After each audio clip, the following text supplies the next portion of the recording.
আমার healthy and tasty recipes চ্যানেলে সবাইকে স্বাগত জানাই। আশা করি সবাই সুস্থ আছেন, ভালো আছেন। আজ দেখাবো চিংড়ি মাছগুলো দিয়ে কচু আলুর ঝোল রেসিপির জন্য প্রথমে চিংড়ি মাছগুলো পরিষ্কার করে কেটে ধুয়ে লবণ হলুদ মাখিয়ে লাল লাল করে ভেজে নিচ্ছি। মাছগুলো ভাজা হয়ে গেছে, আমি একটা পাত্রের মধ্যে নামিয়ে নিয়েছি। চিংড়ি মাছ ভাজা তেলের মধ্যেই দিয়েছি একটা বড় সাইজের পেঁয়াজ কুচি আর একটু রসুনের কোয়া গ্রেট করে দিয়েছি।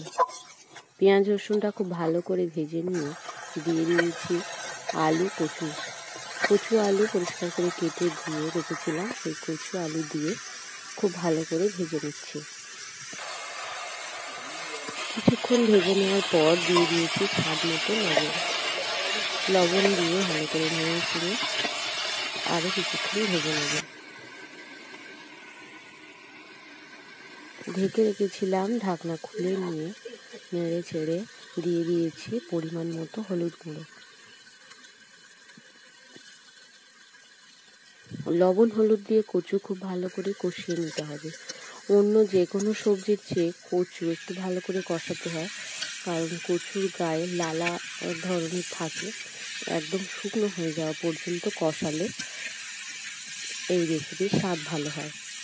আমার এই হেলদি অ্যান্ড টেস্টি রেসিপিস চ্যানেলে বিভিন্ন ধরনের ঘরোয়াভাবে তৈরি হেলদি রেসিপি আছে। যদি ভালো লাগে আমার চ্যানেলের অন্যান্য রেসিপিগুলো দেখবেন।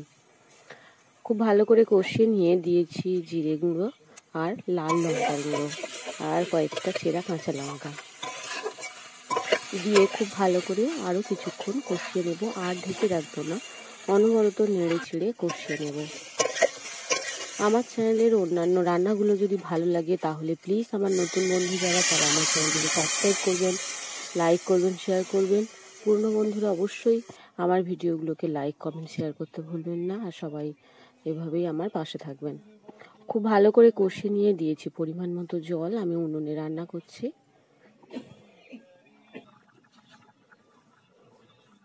জল দিয়ে ফুটে ওঠা পর্যন্ত অপেক্ষা করে ঢেকে রেখেছিলাম। তারপর ঢাকনা খুলে নিয়েছি। এখন কচু আলু খুব ভালো মতো সিদ্ধ হয়ে গেছে।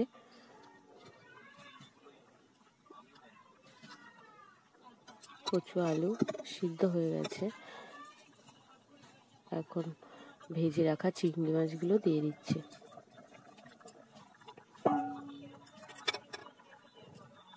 চিংড়ি মাছ দিয়ে 2 মিনিট মতো একটু ঢেকে রাখবো হালকা আঁচে।